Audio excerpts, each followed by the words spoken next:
Yo creo que ya está la gran mayoría, son 54 personas. Bien, vamos a dar inicio. ¿Me recuerdan, por favor, en qué parte me quedé? Dígame, ¿me habló Samantha? ¿A quién me Sí, habló? maestra, es que estaba viendo en Dígame. el grupo de WhatsApp que todavía muchos tienen problemas para entrar y que les aparece como si no hubiera nadie todavía en la clase. Ah, así aparece, pero a todos nos aparece igual, ¿eh? Entonces, ¿puede usted comentarles o alguien que me haga favor de comentarles que ya estamos en clase? Lo que pasa es que el día de ayer hubo una actualización al sistema, de Classroom.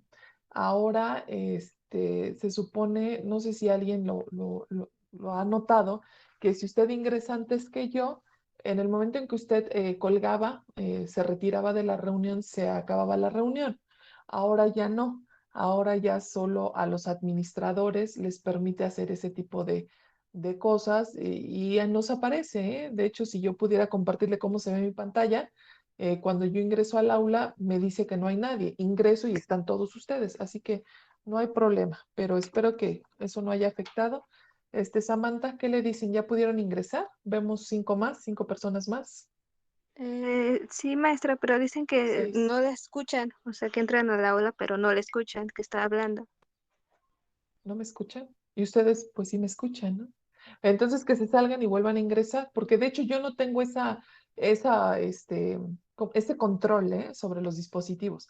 Lo único que puedo hacer, yo les voy a decir que puedo hacer, quitarlos, fijarlos, y yo no puedo ni activar el micrófono, muchachos. Nada más fijarlos o quitarlos de la reunión, pero bueno, saben que nunca lo haría, entonces no veo ahí. Vamos a esperar que puedan ingresar en breve y por favor recuérdenme, ya terminamos de revisar el material o la presentación del historiador, ya estábamos entrando, ¿verdad?, de lleno con el contenido del artículo 27 y se me había pasado mencionarles que, no, lo dije, pero no lo hice, es a lo que me refiero. O sí proyectamos el mensaje de Carlos Salinas de Gortari en esta clase. No, maestra. No, no se No, No, proyecta. vamos a profesora. ver. Ok, lo vamos a hacer para iniciar con un grato sabor de boca. ¿Se acuerdan de Carlos Salinas de Gortari? ¿Algo les han dicho sus papás sobre el señor? Sí, Hasta profesora. yo creía en él. Sí, ¿verdad? Mi No. abuelita. Un Ay, pelotito. ay, ya me sentí más grande todavía de lo que soy. Pero bueno, claro que sí, nosotros sí lo conocíamos y confiábamos en él y hasta cantábamos la canción de solidaridad, imagínese usted. Pero bueno, voy a silenciar este micrófono porque él tiene que entrar con otro aparato. Perdóneme si me deja de escuchar, permítame.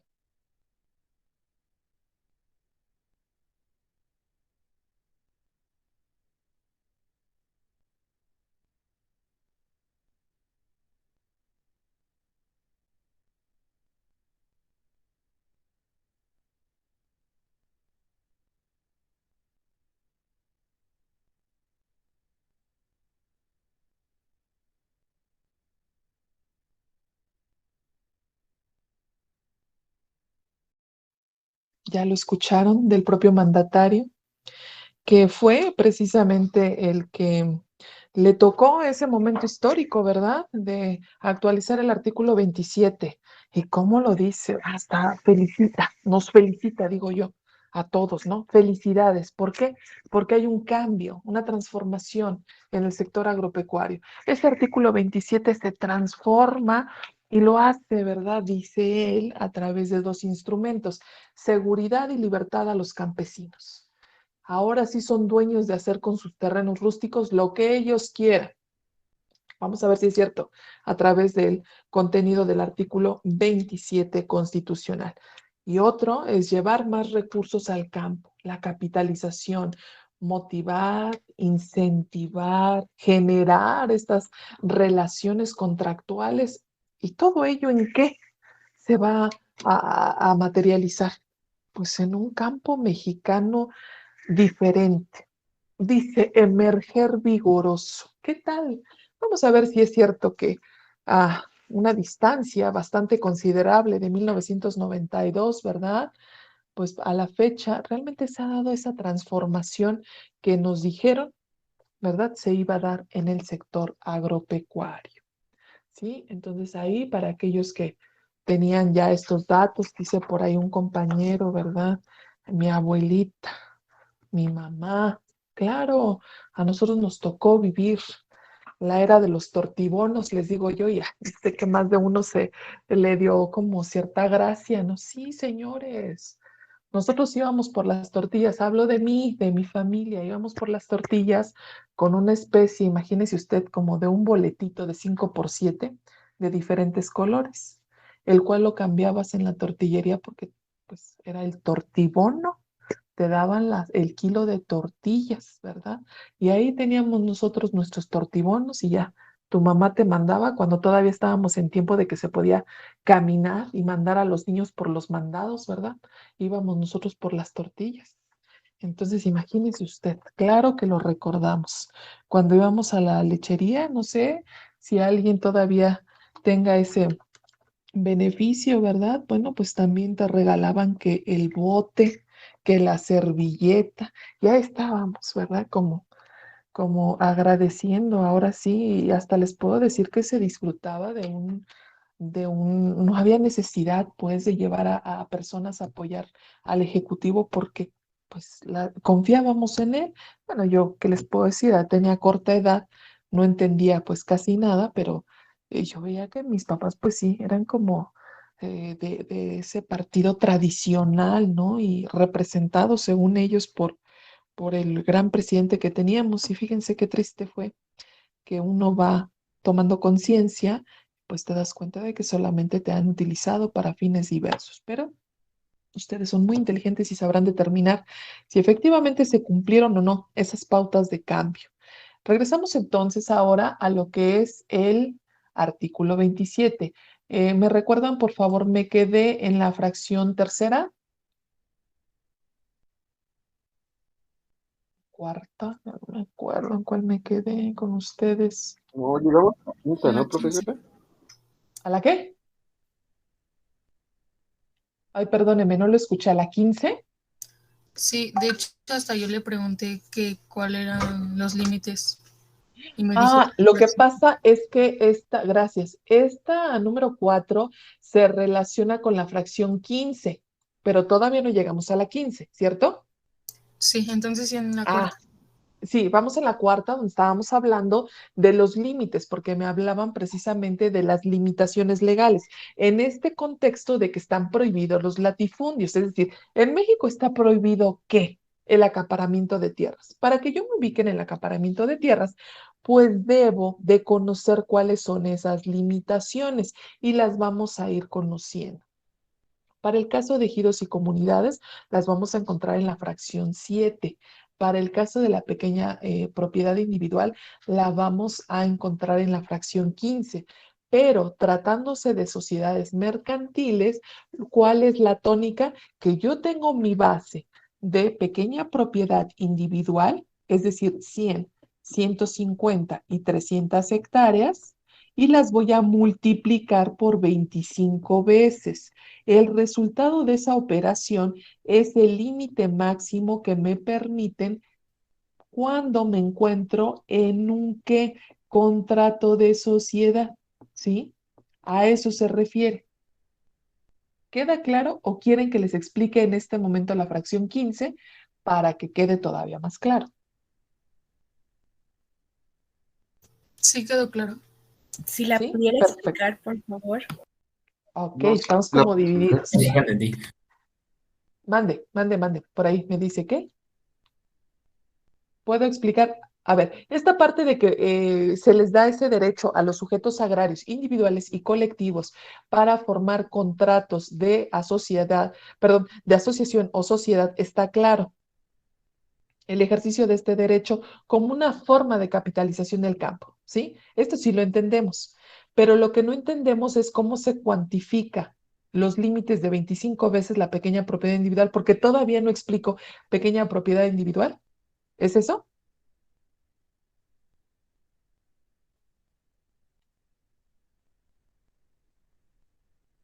Sí, Sí, maestra. muchachos. Ah, ok. Bien, voy entonces a la fracción 15.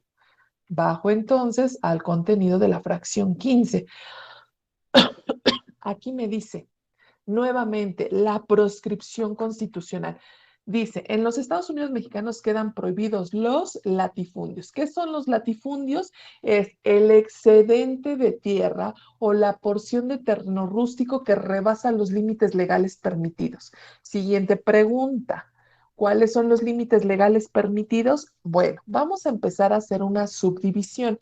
Dentro de la pequeña propiedad individual voy a tener de tres tipos. Número uno, pequeña propiedad agrícola, ¿sí? Que nos dice la que no exceda por individuo de 100 hectáreas de riego humedad de primera o sus equivalentes en otras clases de tierra. Ay, maestro, ¿cómo es eso? Bueno, básicamente, permítame tantito. Creo que aquí tengo un cuadrito. Permítame, voy a dejar de presentar para poderlo buscar, porque me parece que en mi carpeta digital tengo algo de eso para que lo vea gráficamente hablando, es a lo que me refiero.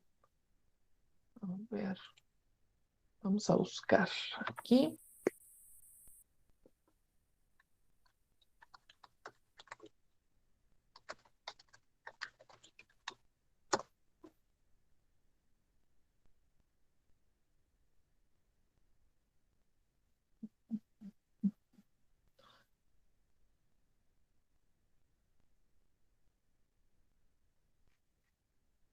Déjenme ver si aquí. Bueno, mientras lo busco, les voy platicando. Resulta que la semana pasada, el día viernes, a las 12 del día, tuvimos una reunión de trabajo. Esa reunión de trabajo es del, estoy abriendo el extra, es del programa institucional de tutorías. Em, Ay, es que tengo varios grupos, permítanme, extra, a ver si aquí lo encuentro. Y entonces nos son asignados semestralmente hablando, sobre todo en aquellos que son nones, ¿verdad? Ahorita estamos recibiendo generación entrante, entonces siempre se asigna la tutoría. Y bueno, pues a ustedes les tocó asignados en esta materia. Ay, ¿dónde lo tengo?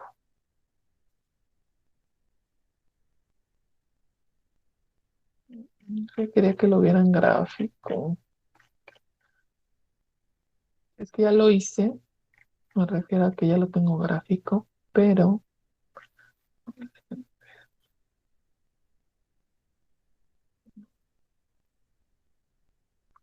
me pierdo en el Drive. Imagínese usted, tengo tantos documentos cuadro descriptivo.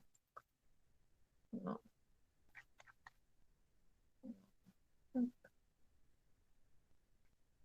Y la verdad es que ahorita que le estoy comentando es cuando me estoy acordando que yo ya hice un gráfico para esta cómputo y equivalencia. Y así le puse, no lo encuentro. Bueno, lo voy a hacer en vivo porque si no, no termino nunca. Permítame, voy a hacer una hoja y ahorita lo hacemos nuevo. Y voy a...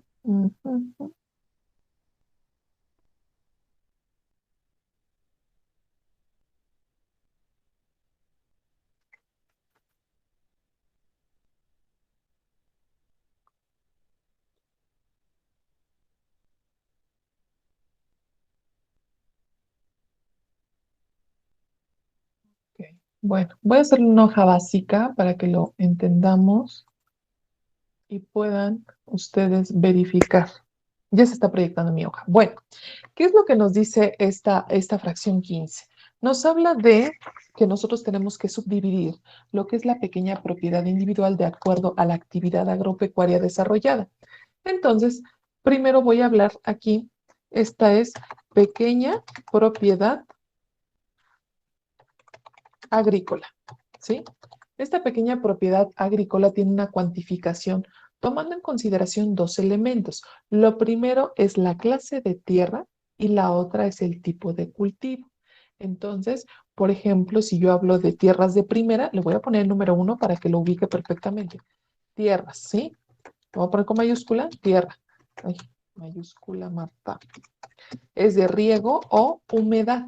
Las mejores tierras que puede haber, productivas porque naturalmente cuentan, ¿verdad?, con esa humedad necesaria para poder realizar el sembradío de, bueno, cualquier especie. Pero si no, bueno, también tendrá usted establecido un distrito de riego, ¿sí? Que puede ser tan básico como, ¿se acuerda cuando caminábamos por nuestra facultad y veíamos una especie de aspersores así de básico, así como que de la primera, de un pozo, de algún río, de algún aguaje, se establece un sistema de ductos básicos a través de mangueras? Eso es un sistema de riego. O algo un poquito más industrializado, ¿verdad? Ya con toda la planificación y demás, donde atraviesa todo lo que es el núcleo agrario.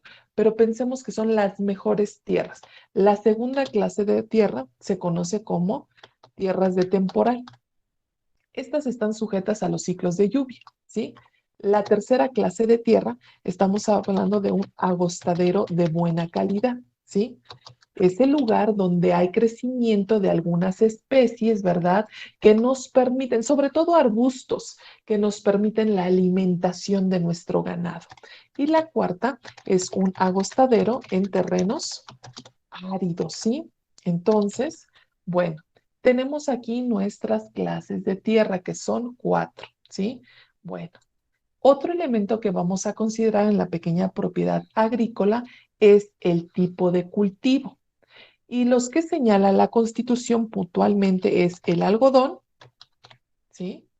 Pero también nos señala aquello que se conoce como los 13 productos o bien aquello conocido como árbol frutal, aquellos, ¿verdad? Frutos aquí, mire, para que usted lo observe, ¿sí?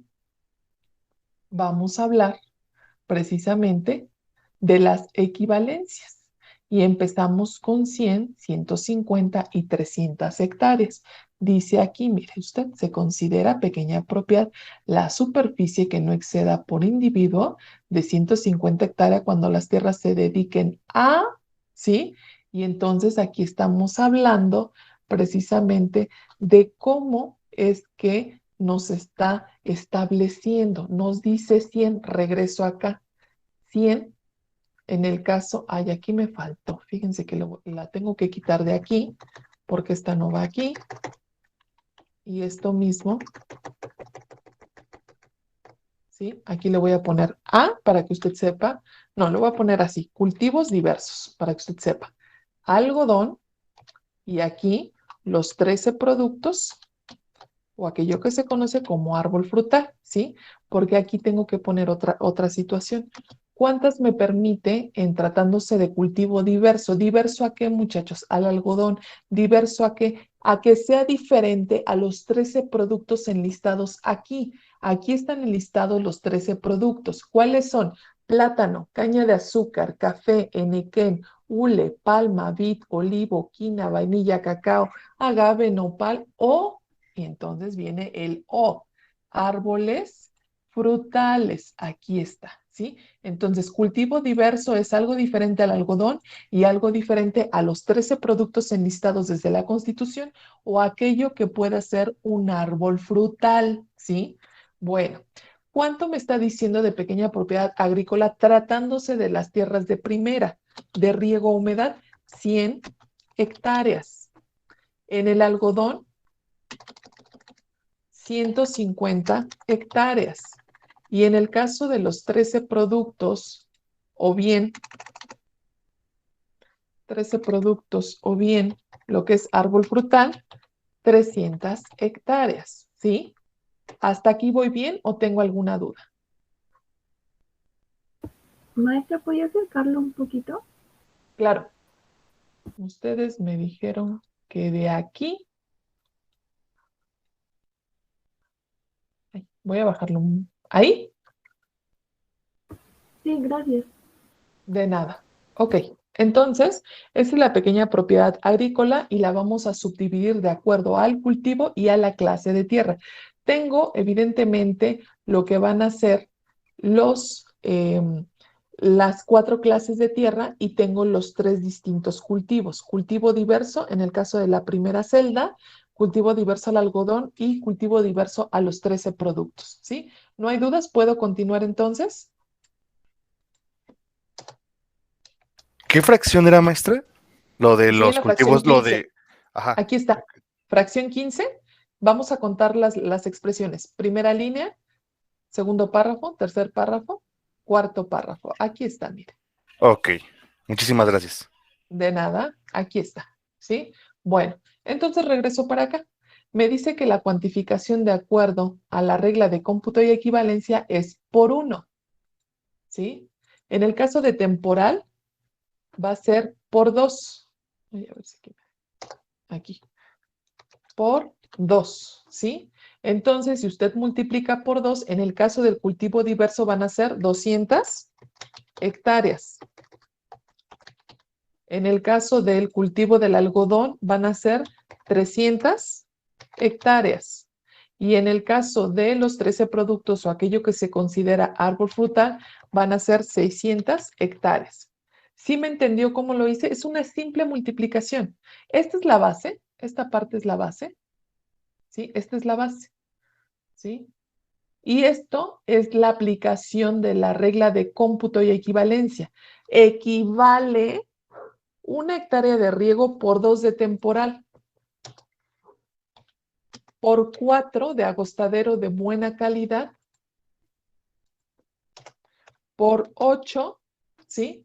De agostadero en terrenos áridos. La lógica es que entre peor sea la clase de tierra, mayor la extensión permitida. Y cuando usted está en estos límites legales, no se encuentra en un latifundio. ¿Se acuerdan que de ahí surge la pregunta? ¿Cómo yo sé que estoy en un latifundio? Bueno, cuando exceda estos límites, dependiendo de qué, de su clase de tierra y de su cultivo. Ese es en el caso de pequeña propiedad agrícola, porque la pequeña propiedad ganadera es otra, porque la pequeña propiedad forestal no le interesa ningún elemento, solo te dice que no debe ser superior a las 800 hectáreas. ¿Sí? ¿Dudas con esta primera parte? No, profesora. Gracias. Bueno, entonces aquí digo, lo pueden hacer para que ustedes vayan viendo cómo se cuantifica, ¿no? Este tema lo vamos a ver en la unidad número 4, entonces, en la unidad número 5, porque es pequeña propiedad individual. Me falta ver ejido, comunidad y llego a pequeña propiedad. Y lo vamos a resolver completamente y vamos a hablar que es un agostadero, que es un temporal, etcétera, etcétera. Pero para que ustedes entendieran cómo se cuantifica, aquí la Constitución te da las bases. Esta es la base constitucional. Todo esto nos lo da la reglamentaria, ¿sí? Esto es la base constitucional y nosotros estamos aplicando lo que es la regla de cómputo y equivalencia. Aquí vamos a poner regla de cómputo y equivalencia, ¿sí? Y que nos sirve para 25 veces la pequeña propiedad individual. Esta es la cuantificación porque eso es lo que a nosotros nos interesaba. Verificar efectivamente cómo se da ante los contratos de sociedad, ¿sí? ¿Dudas hasta aquí? ¿No? Puedo continuar entonces. Aquí entonces, regresando a la fracción 15, ¿verdad? Aquí tenemos nosotros esta tabla, pero ya en texto. Dice, para los efectos de equivalencia se computará 1 hectárea de riego por 2 de temporal, por 4 de agostadero de buena calidad, por 8 de monte, agostadero en terrenos áridos. Y entonces aquí viene, ¿verdad? Los 150 y las 300 hectáreas. Toda esta primera mención, esta, es para la pequeña propiedad agrícola, ¿sí? Después vamos con la pequeña propiedad ganadera, ¿sí?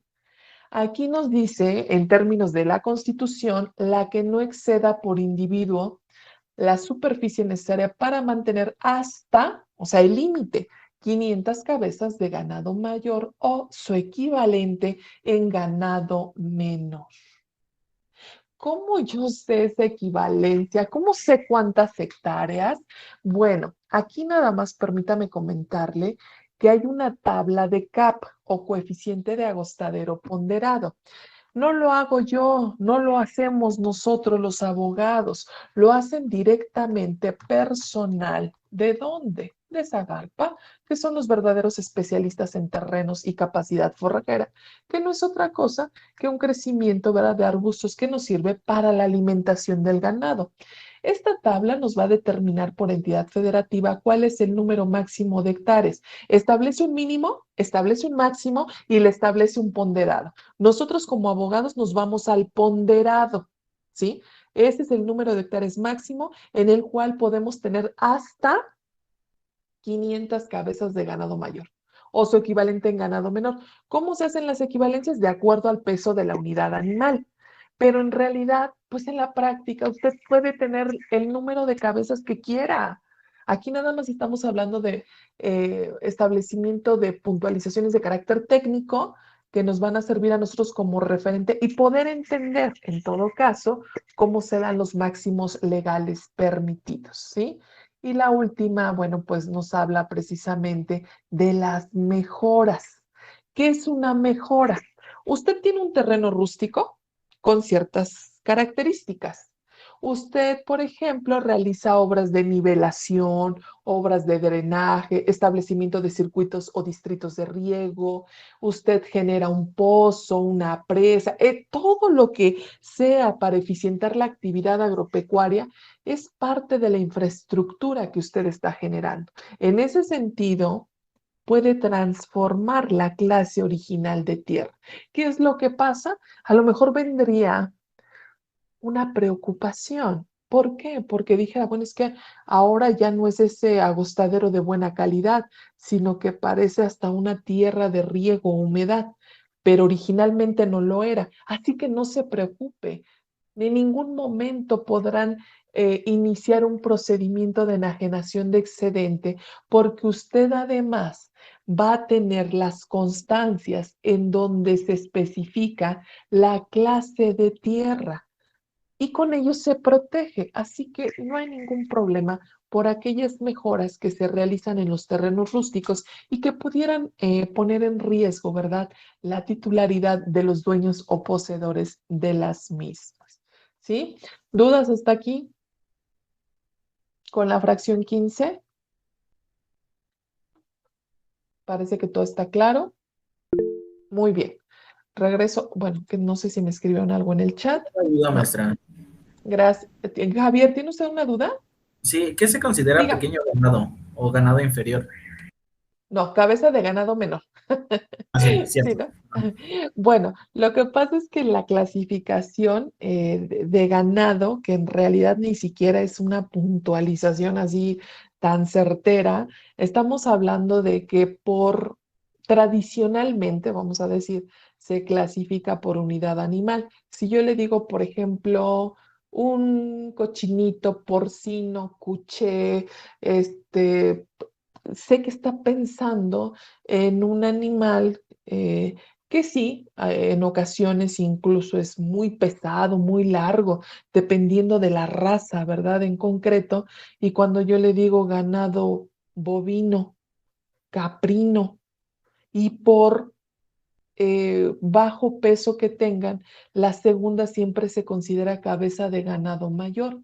Y las otras, en el caso de los cochinitos, siempre van a ser ganado menor. Aquí las veces o el cómo usted como pequeño propietario asigne esta porción de terreno, no hay ninguna limitación. Estos nada más son límites máximos permitidos. Por supuesto que en la práctica vamos a encontrar, ¿verdad?, que estas hectáreas, pues por mucho, la regla general, pues no se rebasan. La verdad es que no se rebasan. Y finalmente es una determinación de cada pequeño propietario que realice la actividad ganadera, que realice cuántas tiene, pero en realidad es solo de peso. Hablan, por ejemplo, de que un borrego, pues siempre va a ser cabeza de ganado menor. ¿sí? Un toro siempre va a ser cabeza de ganado mayor. De hecho, es parte de las actividades en la unidad temática correspondiente, que es la 5. Ahí vamos a ver un poquito más de eso, ¿no? Para que lo podamos entender. ¿Sí, Javier? Sí, muchas gracias. No, ¿de qué? ¿Alguien más? ¿No? Bueno, regreso entonces a lo que es mi artículo 27. Ya vi la fracción 15. Me voy a regresar porque es necesario que hable. Estábamos en la fracción cuarta. Luego nos vamos a lo que va a ser puntualmente y por excelencia una fracción, ¿verdad? Que es de verdad, creo yo, de las más amplias y de las más pues características de nuestro 27. Y vamos a hablar de ejidos y comunidades. El reconocimiento primero de existencia. Existen ejidos y existen comunidades agrarias. Y aquí nos habla de que se va a reconocer a través de la fracción séptima su personalidad jurídica. ¿Qué es la personalidad jurídica? Usted mismo respóndase. Sabe que estamos ante sujetos de derechos y de obligaciones. ¿Sí? ¿Por qué? Porque nosotros estamos en un sistema jurídico que en muchas ocasiones, para poder realizar o que nuestros actos tengan esa consecuencia jurídica deseable, pues necesitamos que estar legitimados. Y entonces a eso se refiere esta fracción. Se reconoce la personalidad jurídica, ¿verdad?, de los núcleos de población ejidal y comunal, sujetos de derechos y obligaciones, sujetos agrarios colectivos. Dice además, se protege su propiedad sobre la tierra. Ahora sí, como ya lo decía el presidente, realmente se da este derecho natural a que puedan realizar con su tierra pues lo que ellos quieran, ¿verdad? Entonces, al ser titulares y reconocerles como tal, pues ellos ya pueden celebrar y realizar actos jurídicamente válidos. Esta protección, pues es y deviene precisamente de la certeza jurídica que se les da al momento de contar ya con documentos exprofeso para dicho reconocimiento. ¿Cómo se llaman? Certificados agrarios. Y entonces aquí nos habla puntualmente de dos tipos de terreno, tanto para el asentamiento humano como para actividades productivas.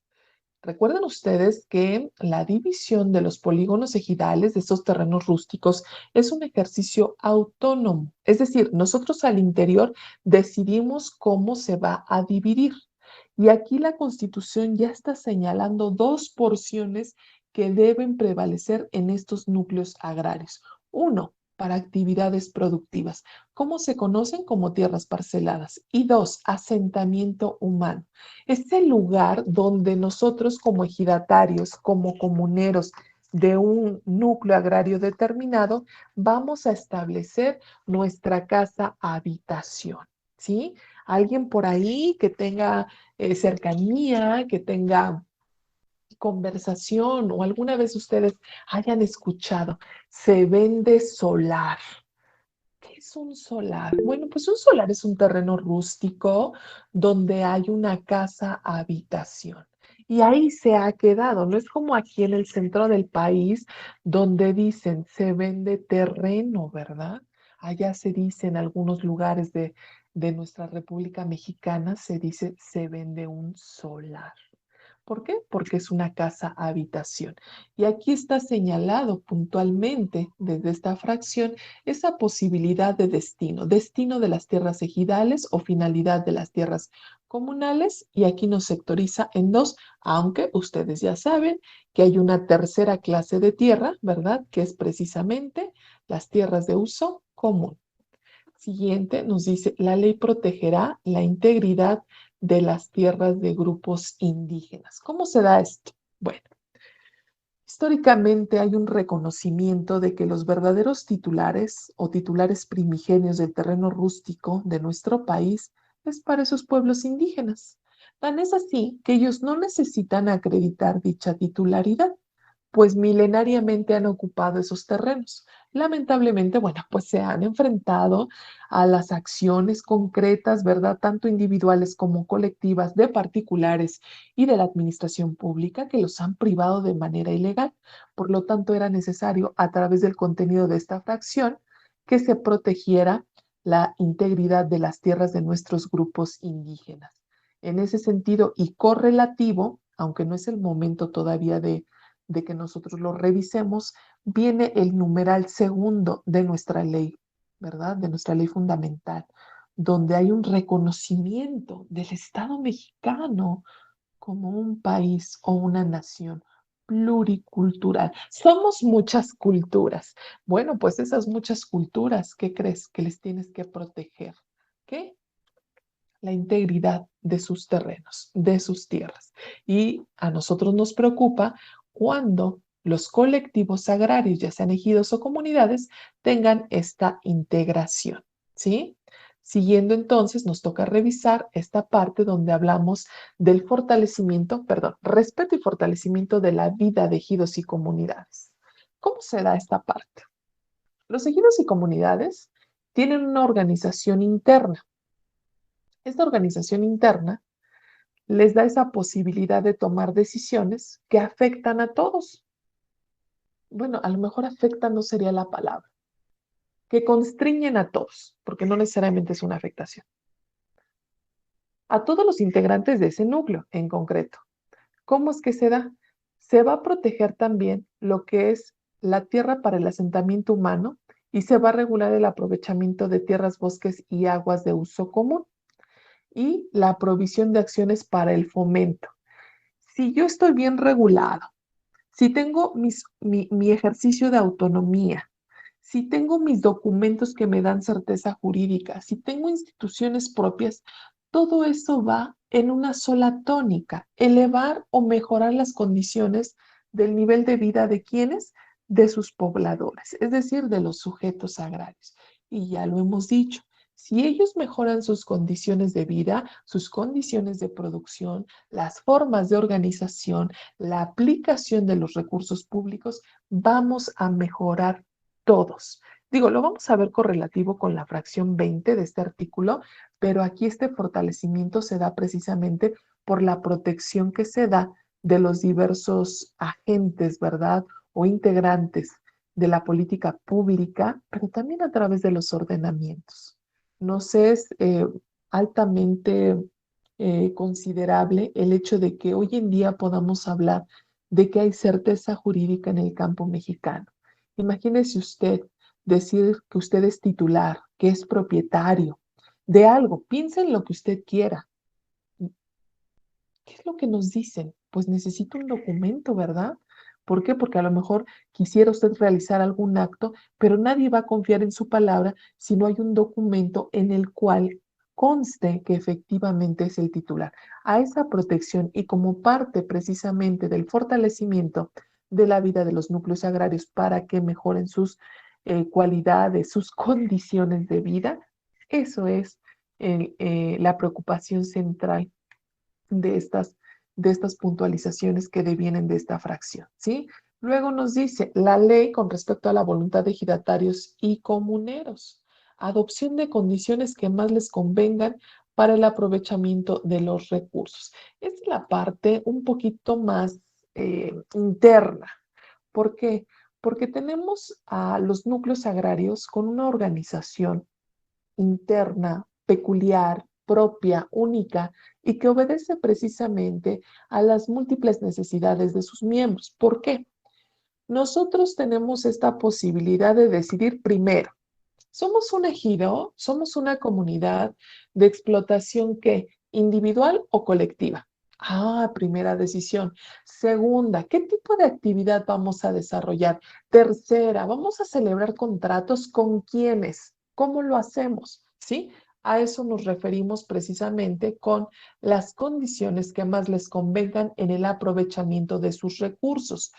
Hay una parte que a veces nos queda un poquito insolvente en la reglamentaria y es con respecto al ejercicio de los derechos. Ejercicio de los derechos tanto de los ejidatarios como de los comuneros. porque están dispersos, muchachos. No crean que yo tengo un apartado dentro de la ley agraria donde puntualmente me diga derechos de los ejidatarios, derechos de los comuneros. No, lamentablemente se encuentran dispersos y bueno, nosotros los vamos a ubicar ahorita casi inmediatamente porque cuando entremos a la unidad número 3, que es el ejido mexicano, nos daremos cuenta a qué tienen derecho, cómo es que realmente ejercen esos derechos reconocidos ya desde la Constitución y tratados de reglamentar a través de la ley agraria, ¿sí? Entonces, en ese sentido, esta es la parte interesante, ¿verdad? Porque aquí apenas, perdón, aquí apenas hace como una pincelada, un señalamiento básico de cuáles serían. Imagínese usted como ejidatario, como comunero, qué tipo de derechos tiene sobre su parcela. Pues la puede vender, la puede donar, la puede ceder, la puede prestar, puede conformar un proyecto productivo en lo individual o colectivo. Esas posibilidades están reglamentadas donde en la ley. A eso se refiere con esta mención. Ahora, si estamos hablando de otro tipo de derechos, podemos hablar también de cubrir algunos requisitos, ¿verdad? Cuando nosotros perdemos la calidad de ejidatarios o comuneros. Porque se puede perder, muchachos. Hay algunos actos que nosotros en ejercicio de voluntad los realizamos y la consecuencia es la pérdida de la calidad de ejidatario. Imagínese usted el escenario de que estemos vendiendo nuestra parcela y vendemos nuestro solar y vendemos los derechos pues que tengamos al interior del núcleo agrario. ¿Qué razón tendría el seguir siendo parte de esa colectividad? Pues ninguna. No hay razón de ser. Por lo tanto, legalmente hay una pérdida de derechos. ¿Qué razón tendría? No me quiero adelantar, está un parrafito adelante. El pertenecer a nuestro máximo órgano, la asamblea. Ninguna. ¿Yo cómo voy a decidir? ¿Cómo voy a votar de algo que ya ni siquiera me afecta ni me beneficia? A eso se refiere con respecto a la voluntad, el ejercicio autónomo de las decisiones de los ejidatarios y de los comuneros. ¿Y se acuerdan cuando estábamos nosotros visualizando las cuestiones de testamento agrario? Las cuestiones de decidir cuando nosotros ya no estemos, cuando se deja de respirar, dicho en palabras simples. ¿Quién nos sucede? ¿Quién queda en nuestro lugar? Eso también es ejercicio de la voluntad. A eso se refiere, ¿sí? Siguiente párrafo nos dice, dentro de un mismo núcleo de población, y aquí esto es lo interesante, aquí esta parte se la voy a señalar, porque está vinculada con las dos fracciones que ya hemos visto, ¿sí? La fracción cuarta y la fracción 15. ¿Se acuerdan que vimos este cuadro donde decimos, aquí se cuantifica, en el caso del contrato de sociedad, 25 veces la pequeña propiedad individual? Y aquí las tiene usted. Es esta primera. Esta es la base. Esta es la base. ¿Sí? Esta es la base. Y aquí estamos hablando de lo que va a ser la aplicación de regla de cómputo y equivalencia. Esta es la base que usted va a multiplicar por 25 veces. Pero ¿cuál es? Pequeña propiedad individual. Maestra, ¿pero qué pasa de ejidos y comunidades? Aquí está la respuesta.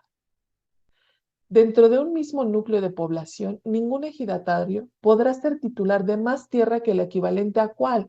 Al 5% del total de las tierras ejidales. Maestra, ¿y cómo sé cuál es el total? Cada núcleo agrario, cada ejido, cada comunidad agraria tiene un patrimonio. Ese patrimonio tiene una unidad numérica en hectáreas. Nosotros cuantificamos, pensemos un ejemplo, 1000 hectáreas. Un polígono ejidal, el polígono ejidal Aragón, 1706, así le pusimos para que sea todavía más gráfico. Tiene un patrimonio de 1000 hectáreas. por favor saque el 5%. Ya lo tiene, sé que ya lo tiene. Este, muchachos, es el número máximo de hectáreas que podrá ostentar un ejidatario o un comunero para no rebasar el 5%. El total de las tierras ejidales son las 1,000 hectáreas. Obviamente la Constitución y la reglamentaria no podrá establecer una puntualización al respecto porque cada núcleo agrario es diferente. Cada núcleo agrario tiene un número de hectáreas como patrimonio. De ese 100%, que es el patrimonio de cada colectivo, sacamos el 5%. Y si hay un ejidatario o hay un comunero que rebasa ese 5%, entonces vamos a iniciar un procedimiento de enajenación de excedente, porque se ubica en lo que está prohibido. ¿Qué está prohibido? El acaparamiento de la tierra. ¿Cómo se llama ese tecnicismo? Se llama latifundio. ¿Sí? ¿Dudas hasta aquí? Los escucho. Por el momento, todo claro, profesora. Muchas gracias. Iván, lo escucho. ¿Me podría repetir cuál era el procedimiento, por favor? Claro que sí, se llama procedimiento de enajenación de excedente. Artículo 124 de la Ley Agraria, por si lo quieres revisar. Digo, en su momento, ahorita estamos viendo apenas las líneas del artículo 27. Gracias. De nada, ¿alguien más? ¿No? Bueno. ¿Qué artículo había Entonces, dicho de la ley agraria? Disculpe. 124. Gracias. De nada. ¿Dudas, muchachos, hasta aquí? ¿No? Bueno, muchachos, no me dio tiempo de terminar. Todavía tengo diversas circunstancias que revisar del artículo 27 y me es necesario apremiante concluir con él. Les puedo pedir que el día de mañana nos conectemos y ahora sí los dejo elegir el horario, a las 8 o a las 11. Ustedes me dicen. A las 8, maestra. A las 8 dice Samantha. ¿Cómo ven los demás? ¿Lo hacemos a las 8? Está bien. Sí, profesora, a las 8. Perfecto. Mañana a las 8, para los que no pudieron, hay quien siempre me hace favor, ¿dónde está? Ay, Gloria se llama, no creo que no la veo. Sí, No aquí la estoy, veo. profesora. Mire, la tengo abajo aquí, en la última fila de alumnos y no la veo, pero ya la vi. Gloria, hágame un favor, avíseles de carácter de petición, ¿no? Que mañana, por favor, 8 de la mañana, nuevamente tenemos clase de agrario, ¿sí? Para Sí, aquellos que no se profesora. pudieron conectar. Sí, Muchas claro. gracias, muchachos. Que tengan excelente tarde. No se me ha olvidado la evaluación y yo creo que a ustedes tampoco. Mañana la hacemos en tiempo real, ¿sí? Aquí tengo que terminar el 27. Léanlo. Si tienen dudas de las fracciones que ya revisé, mañana las comento al inicio y sigo yo revisando lo que es la fracción séptima. En esa voy, ¿sí? Sí, profesora. Sí, profesora, gracias. Profesora, Gracias a ustedes. Que tengan buena tarde. Hasta mañana. Gracias, Gracias, Iván. igual, hasta Igualmente. mañana. Hasta mañana, gracias. Buen Hasta día. mañana. Bueno, profesora, gracias. Gracias.